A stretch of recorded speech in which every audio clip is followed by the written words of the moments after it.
Les Belges, quelques renseignements pratiques. À quoi reconnaît-on, par exemple, une voiture belge? Eh bien, vous pouvez reconnaître une voiture belge à ce que les essuie-glaces sont à l'intérieur de la voiture. Pourquoi, me direz-vous? Eh bien, parce que les Belges, en conduisant leur voiture, ont l'habitude de faire... Ah oui, voilà. Alors, il n'y a pas qu'une voiture. Une échelle de pompier belge, par exemple. Vous direz, elle ressemble à n'importe quelle échelle de pompier. Eh bien, pas du tout, pas du tout. Une échelle de pompier belge se reconnaît à cette chose très particulière, c'est que sur le dernier barreau de l'échelle de pompier belge, il y a un panneau où il est écrit « Stop ». Voilà. Alors, par exemple, vous savez, vous n'êtes pas sans ignorer qu'en Belgique, il y a de la très bonne bière, n'est-ce pas? Et il y a beaucoup de bière et beaucoup de bouteilles de bière. Alors, quand on vous sert une bouteille de bière, à quoi est-ce que vous pouvez reconnaître que la bouteille de bière est belge, que c'est une bouteille de bière belge? Eh bien, c'est tout simple. Vous retournez la bouteille de bière et à l'envers de la bouteille, sur le cul de la bouteille de bière, il est écrit « Pour ouvrir, prière de la retourner ». Vous voyez? Un chien belge, par exemple. Alors ça, je suis sûr que vous ignoriez qu'on pouvait reconnaître un chien belge comme ça, en le voyant passer dans la rue. Eh bien, un chien belge se reconnaît parce qu'il a le museau tout aplati. Ah, et vous allez me dire pourquoi le museau aplati? Eh bien, il paraîtrait que les chiens belges courent après les voitures arrêtées. Un cimetière belge, par exemple. Un cimetière belge pourrait ressembler à n'importe quel autre cimetière. Eh bien, pas du tout. Un cimetière belge se reconnaît au fait que toutes les personnes qui sont enterrées dans un cimetière belge sont enterrées le derrière à l'air. Vous comprenez? C'est-à-dire que le derrière sort de la terre. Alors, je me suis inquiété moi-même. Je me suis demandé pourquoi. J'ai été trouver le fossoyeur et je lui ai demandé « Mais pourquoi est-ce que vous enterrez les personnes avec le derrière à l'air ?» Et il m'a dit « Ça, mais c'est une fois pour garer les vélos, vous comprenez ?» Et une maison belge. Alors une maison belge, à quoi reconnaît-on une maison belge? En passant la frontière, vous allez me dire. Mais il n'y a pas que ça. Une maison belge se reconnaît d'abord parce que les Belges lèchent le mur de leur maison. Et pourquoi? Eh bien parce que les murs s'effritent. Les murs s'effritent. Ça, vous comprenez, hein, il fallait la trouver aussi. Bon, les murs s'effritent. Tant que nous sommes dans les frites, restons-y. Je vous raconte une toute petite histoire à propos de frites comme ça qui me revient en mémoire. C'est un petit avion, vous savez, un biplace à 2 personnes qui survolent la Belgique. Ils survolent une route comme ça, mais sur la route, il y a une baraque à frites, comme on dit chez nous. Vous comprenez? Il y a une petite baraque à frites. Et l'avion a des ratés, le moteur s'arrête, l'avion pique, l'avion tombe, il écrase la baraque de frites. 2000 morts. Est-ce que vous savez pourquoi les nourrices belges, et pourquoi les femmes belges en général d'ailleurs, ont le bout des seins carrés? Alors là, c'est tout simple. C'est pour habituer les enfants à manger des frites. Et je vous raconte une aventure qui m'est arrivée. Vous savez que en Belgique, les taxis belges sont très chers. Hein. Ce sont les taxis les plus chers du monde, je crois. Hein. Ça, c'est bien connu. Alors, j'étais entré dans un taxi et il y a le monsieur qui était dans son taxi qui me dit que c'est quand même une course qui ne va pas me rapporter grand-chose. Hein. Je lui dis, mais pourquoi ça? Il me dit, un seul client. Je dis, mais un seul client, écoutez, combien en mettez-vous d'ordinaire? Hein? Il me dit, d'ordinaire, j'en mets 15. Je dis, vous mettez 15 personnes à votre taxi, mais comment faites-vous? Il fait, c'est tout simple, je mets une frite sur le siège arrière. C'est fou ces histoires de frites, c'est fou ces histoires de Belges. Et à propos de fou, comment croyez-vous qu'on peut faire devenir fou un Belge? Eh bien c'est tout simple, vous l'emmenez au cirque. Vous emmenez un Belge au cirque et vous lui dites que sur la piste ronde du cirque, il y a une frite dans un coin. Il paraît qu'il devient fou. Et si un Belge est fou, vous savez, c'est qu'il a le cerveau dérangé. Et croyez-moi, un cerveau belge, ça vaut très cher. Ah, ça vaut très cher, un cerveau belge. Pour les greffes, par exemple. Eh bien, le cerveau belge est le plus cher qui existe au monde. Et comme j'en demandais la raison à un chirurgien, il m'a répondu, mais ça c'est normal, n'est-ce pas, monsieur? C'est parce que le cerveau belge est un cerveau qui n'a jamais servi.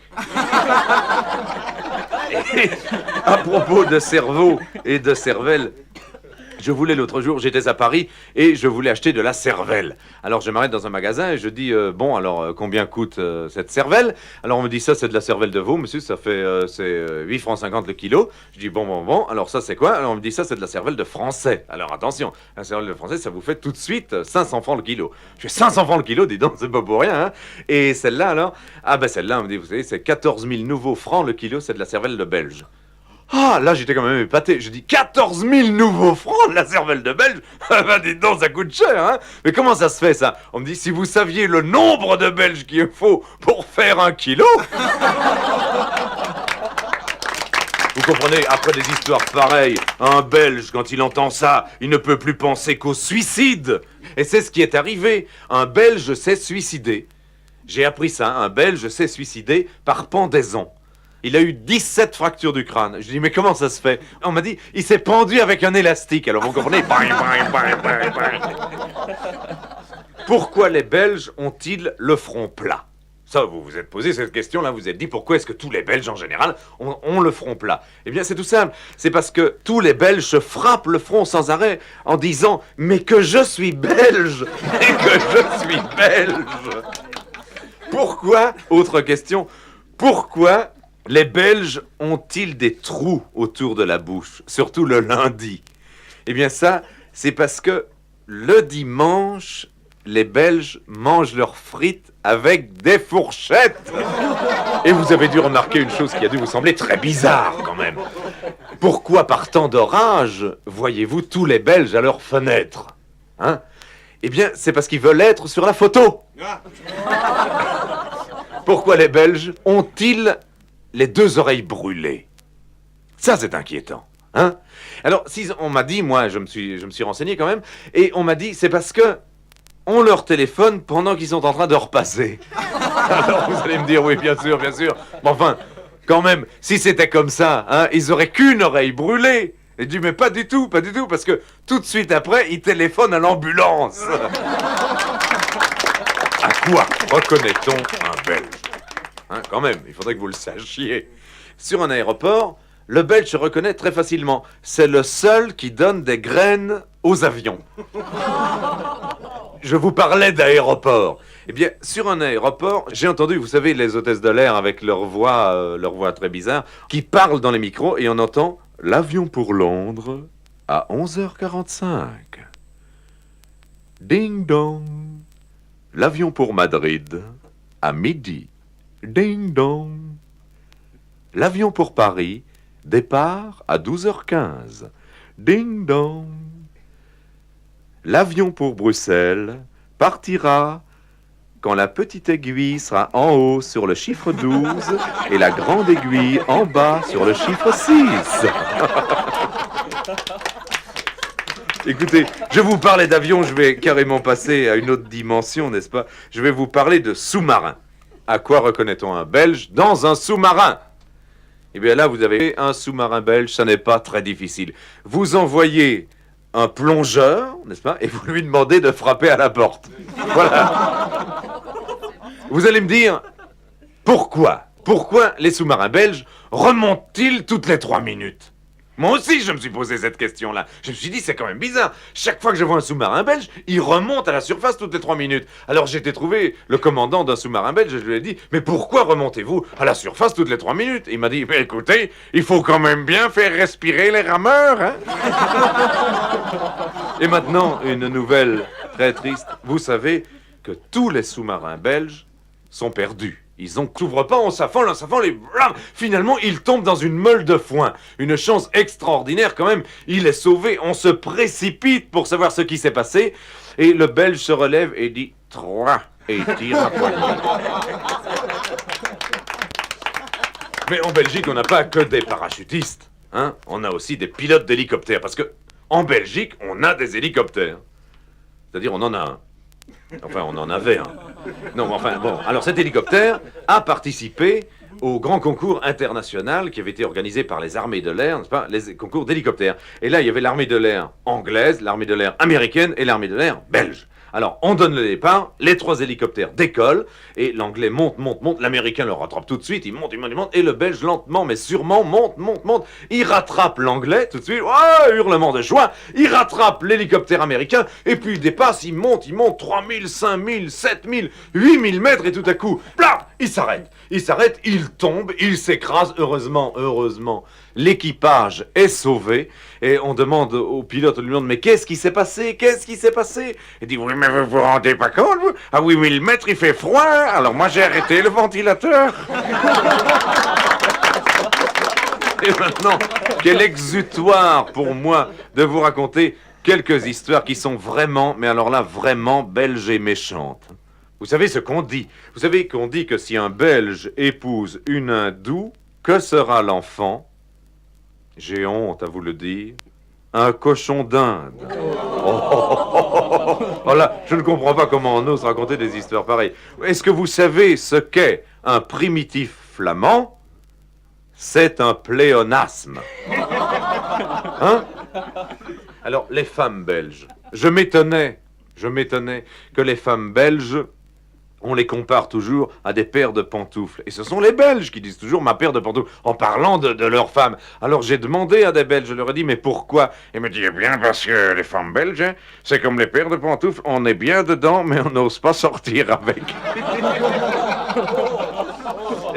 Une autre histoire, très méchante aussi, mais qui me fait rire. Il y a un banc, n'est-ce pas, où il y a assis sur ce banc un Père Noël, un curé et un Belge intelligent. Il passe une fille somptueuse, mais alors là, vous savez, une fille ravissante.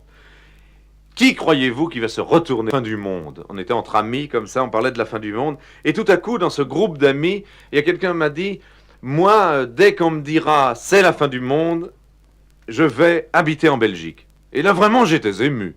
Et j'ai dit, mais pourquoi? On m'a dit, eh bien, parce qu'ils ont 50 ans de retard.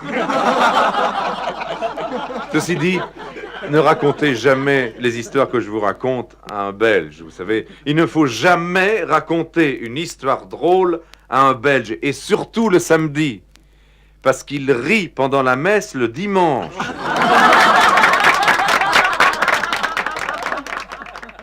C'est un Suisse qui avait donné rendez-vous à un Belge au bar de la Marine. Alors, vous voyez tout de suite ce que je veux dire, le Belge arrive et il ne trouve pas le bar de la Marine. Alors il est très fâché, enfin il perd 48 heures, finalement il retrouve son ami, elle lui dit, mais c'est quand même terrible ça, hein? Qu'est-ce que ça veut dire? Tu me donnes rendez-vous au bar de la Marine, mais il n'y a pas de marine en Suisse, qu'est-ce que c'est que ça? Et le Suisse lui répond, c'est parce que toi un jour tu m'as donné rendez-vous dans une maison de la culture en Belgique. Et vraiment l'histoire la plus atroce, on m'a dit un jour, savez-vous comment on sauve un Belge? Je dis non. On me dit tant mieux. Atroce, je vous dis, c'est atroce. Est-ce que vous savez, tant qu'on est dans les histoires atroces, allons-y alors, hein, allons-y. Quelle différence y a-t-il entre un Belge et du sucre? C'est que le sucre, lui, il est raffiné. Quelle différence! Quelle différence y a-t-il entre un Belge et une pomme de terre? C'est que la pomme de terre, elle est cultivée. Et enfin, pour terminer en beauté, quelle différence y a-t-il entre un Belge et un cancer? C'est que le cancer, lui, il évolue. Et savez-vous pourquoi? Un Belge à cheval est plus intelligent. C'est parce qu'il y a plus de choses dans 2 têtes que dans une. Non, ça c'est un Français évidemment qui m'avait raconté ça. Et j'étais vexé quand même. Je lui dis, mais va te rendre compte, va en Belgique, va te rendre compte. Et il y est allé. Mais il y est allé comme ça, sans prendre ses précautions. Alors il s'est perdu, vous comprenez? Il s'est perdu. Et pour essayer de voir où il était, il a grimpé à un arbre. Et vous savez ce qui lui est arrivé? Il a été arrêté pour violation de domicile. Non, je vous raconte une histoire qui est arrivée, une histoire vraie, vous savez, les histoires vraies, c'est toujours celles qui sont les meilleures, qui est arrivée dans un tramway belge. Et alors, il y a un monsieur qui monte dans son tramway avec un crocodile. Et il y a le contrôleur qui lui dit, mais enfin, monsieur, qu'est-ce que c'est ça une fois ici maintenant? Vous devez pas monter avec un crocodile, hein? ici dans ce tram, mais que je comprends pas que vous faites ça, hein. Un crocodile, vous devez l'emmener au zoo. Et le monsieur lui dit, oui, mais écoutez, hier déjà je l'ai emmené au zoo, hein. Aujourd'hui on va au théâtre. C'est un Français qui se trouve à Waterloo. Et il arrête un passant comme ça à Waterloo. Il lui dit, excusez-moi monsieur, mais je voudrais vous poser une question qui me turlupine depuis longtemps. Est-ce qu'on doit dire Waterloo ou Waterloo? Et le monsieur lui dit, ah ben il faut dire Waterloo, hein. Ah ben écoutez monsieur, merci. Alors on dit Waterloo. Ah oui, ça je puis vous assurer, on dit Waterloo. Ah ben écoutez, merci, parce que je me posais la question depuis longtemps, maintenant je suis heureux de savoir, on dit Waterloo, très bien. Vous êtes du pays, vous, ici? Il dit, pas du tout, moi je suis ici en vacances. Hein. 3 hommes de nationalités différentes, un Américain, un Anglais et un Belge, ont été condamnés à mort. Ils sont tous les 3 présents devant la guillotine, devant la veuve, comme on dit, n'est-ce pas? Et c'est l'Anglais qui doit passer le premier. On lui demande ses dernières volontés. Forcément, il demande une goutte de whisky, une tasse de thé, et il passe sa tête. Le couperet tombe et une chance extraordinaire, à quelques millimètres du cou, le couperet se bloque. Dans ces cas-là, vous savez, le condamné est gracié. Et l'Anglais est gracié. Il dit « Oh, merci beaucoup ». L'Américain se présente. Il passe sa tête dans le trou. On lui demande ses dernières volontés. Alors, il demande un chewing-gum, vous comprenez? Il leur faut pas grand-chose. Un verre de Coca-Cola. Et hop, le couperet tombe, plat, la même chose, dites donc. Ça, c'est quand même étonnant. La même chose. À quelques millimètres, le couperet se coince et ne coupe pas le cou de l'Américain qui est gracié. Il fait marvelous, marvelous, et il s'en va, il est heureux comme tout. Et puis alors, il y a le Belge. On lui demande ses dernières volontés. Il dit, moi, ben, qu'est-ce que vous voulez, hein? Donnez-moi un paquet de frites et un verre de bière. On lui amène, et on lui dit, bon, ben maintenant, vous avez passé votre tête dans le trou. Et il va passer sa tête, et au moment où il va passer sa tête dans le trou, il dit tout à coup, j'ai remarqué que la machine ne marchait pas bien, là, tout à l'heure. Ce n'est pas ce petit écrou qui gêne?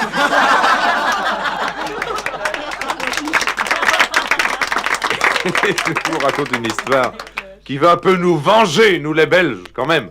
Un Français, un autre Français, avait voulu se rendre compte si c'était vraiment vrai ce qu'on racontait sur les Belges. Et il décide d'aller en Belgique. Il passe la frontière avec son vélo. Oui, parce qu'il était à vélo. Et il s'arrête à la première station d'essence qu'il trouve après la frontière. Il dit « Bonjour, monsieur ». Le pompiste lui dit « Bonjour, monsieur ». Il lui dit « Est-ce que vous pouvez me faire le plein ?» Et il soulève la selle de son vélo. Et le pompiste belge lui dit « Mais bien sûr, monsieur ». Et il fait le plein. Il remplit le cadre d'essence. Et le Français pense « Vraiment, c'est bien ce qu'on a dit. Ils sont belges, il n'y a pas de problème. » Il soulève le guidon du vélo en lui disant « Vous vérifiez l'huile, s'il vous plaît ?»« Mais bien sûr, monsieur, je vérifie l'huile. » Hop. Et lui met un demi-litre d'huile dans le cadre, en dessous du guidon. Après ça, il se dit, je me demande vraiment jusqu'où ça peut aller. Il lui dit, est-ce que vous pourrez me nettoyer le pare-brise? Mais bien sûr, monsieur. Hop. Il prend une petite éponge et il lui nettoie les lunettes. Et le Français, il dit plus rien. Alors là, il est estomaqué, il est stupéfait. Il lui dit, bon, bah, qu'est-ce que je vous dois?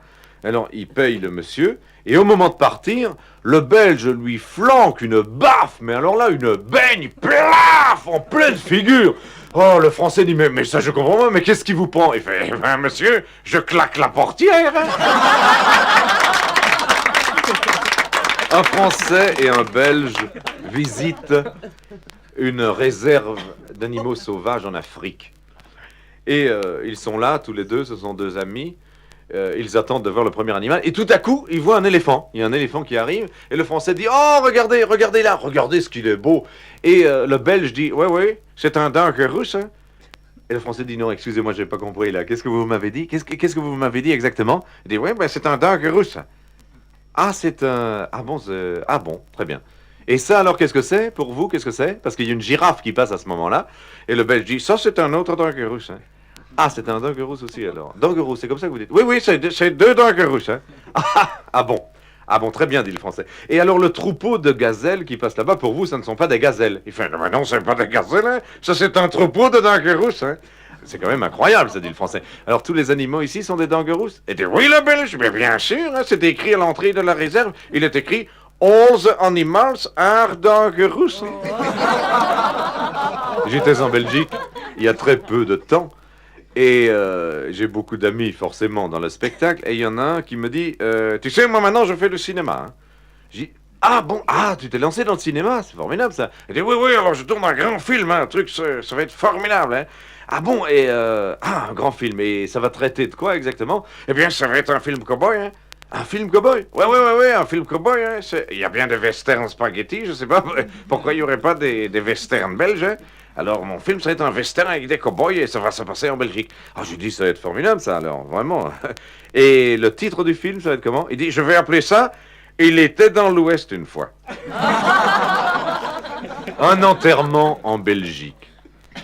Le cercueil est là, la famille est là, les amis, les compagnons, enfin tout le monde, vous savez ce que c'est qu'un enterrement, et les quatre porteurs. Les quatre porteurs s'approchent du cercueil, essayent de soulever le cercueil et n'y arrivent pas. Et vraiment, ils essaient, ils n'y arrivent pas. Il y a le maître de cérémonie qui est là, il s'approche du cercueil, il sort de sa poche un petit sachet, il répand une poudre blanche sur le cercueil, et il dit aux quatre porteurs, allez-y maintenant, ça va aller. Et les quatre porteurs soulèvent le cercueil, mais alors comme une plume. Mais vraiment comme une plume, et hop, on met le cercueil dans la voiture et tout se passe bien. Et il y a quand même un personnage qui est là derrière, ça l'a inquiété, vous comprenez, il dit, c'est quand même bizarre ça, il va trouver le maître de cérémonie, il dit, mais je comprends pas, qu'est-ce que vous avez fait exactement là, qu'est-ce qui s'est passé?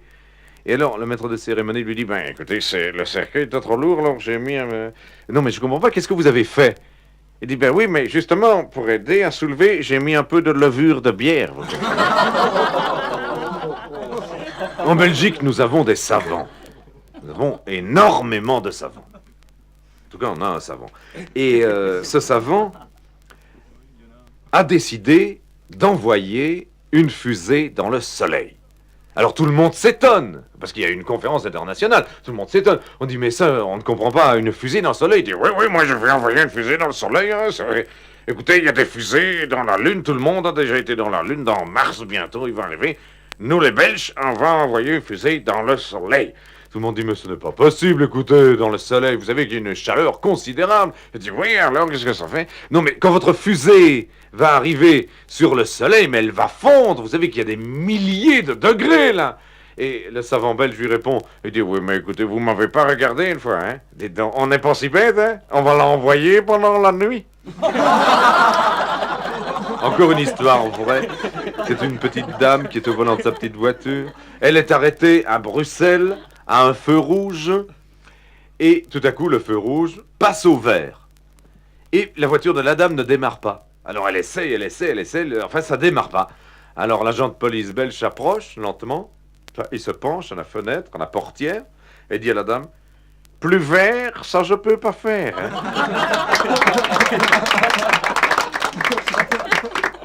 Un couple de vieux Belges qui sont installés devant leur télévision, et vous savez que les Belges parlent peu, même entre eux, et ils regardent leur télévision, et puis tout à coup, la dame belge dit à son mari, Jefke, est-ce que tu as vu comme l'appartement est sale ici, hein? Je crois qu'on devrait retapisser. Et Jefke répond, oui, ça je sais, hein, mais je sais pas combien il faut de rouleaux pour retapisser.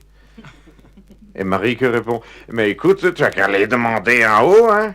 À Georges, hein, lui, il s'y connaît, hein, dans la tapisserie, il a retapissé tout son appartement, tu vas lui demander des renseignements. Elle dit, oui, j'irai, bien sûr, alors j'irai lui demander des renseignements. Elle dit, mais va tout de suite. Bon, alors, d'accord, hein. Il monte à l'étage au-dessus, il frappe, et dit, bonjour, monsieur Georges, je viens parce que Marie, que m'ennuie, là, elle me dit qu'il faut retapisser l'appartement, elle sait que vous avez déjà retapissé le vôtre, hein. Mais moi, je sais pas combien de rouleaux je dois acheter pour ça, hein. Combien vous en avez acheté, vous? Et Georges lui répond, eh ben, écoutez, moi, j'ai acheté 32 rouleaux, hein, mais attention, hein. J'ai tapissé tout l'appartement, hein, le hall de l'entrée, le petit coin, les étagères, comme ça. Et vous savez, j'ai fait ça impeccable, hein. Elle dit, ben merci, hein, je vais faire une fois la même chose. Hein. Et il repart, et il achète ses 32 rouleaux, il retapisse tout l'appartement, et il lui reste 2 rouleaux. Et là, vraiment, il ne comprend pas. Il dit à sa femme, mais je ne comprends pas, là, hein. C'est le même appartement qu'en haut, et puis il me reste 2 rouleaux. Comment ça se fait, ça? Et Marieke lui dit, eh ben, va une fois demander à Georges, hein. Alors il remonte à l'étage au-dessus, il dit « Excusez-moi voisin, hein? Excusez-moi monsieur Georges, mais je comprends pas. J'ai acheté 32 rouleaux, la même chose que vous, hein? Et puis j'ai retapissé tout l'appartement, le hall de l'entrée, le petit coin, les étagères. Et je comprends vraiment pas, il me reste 2 rouleaux, hein? » Et Georges lui dit « Ah oui? À vous aussi? » Un jour, le ministre de la guerre suisse téléphone au ministre de la guerre belge. Et ça donne à peu près ceci. Allô? Le ministre de la guerre belge. Oui, c'est le ministre de la guerre belge. Hein. Ici, c'est le ministre de la guerre suisse. Je vous téléphone parce que je voudrais vous emprunter des chars d'assaut. Vous voulez m'emprunter des chars d'assaut? Oui, parce qu'on a un défilé militaire.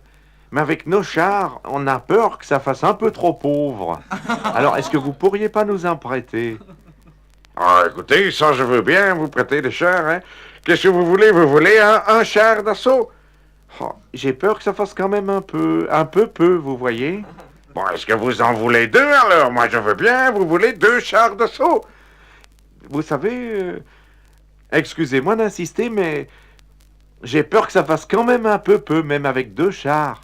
Ah, écoutez, si vous le prenez comme ça, hein, est-ce que vous voulez les 3? Et maintenant, je vais vous dire pourquoi il y a tant de Belges qui font de la plongée sous-marine. C'est parce que dans le fond, ils ne sont pas si bêtes.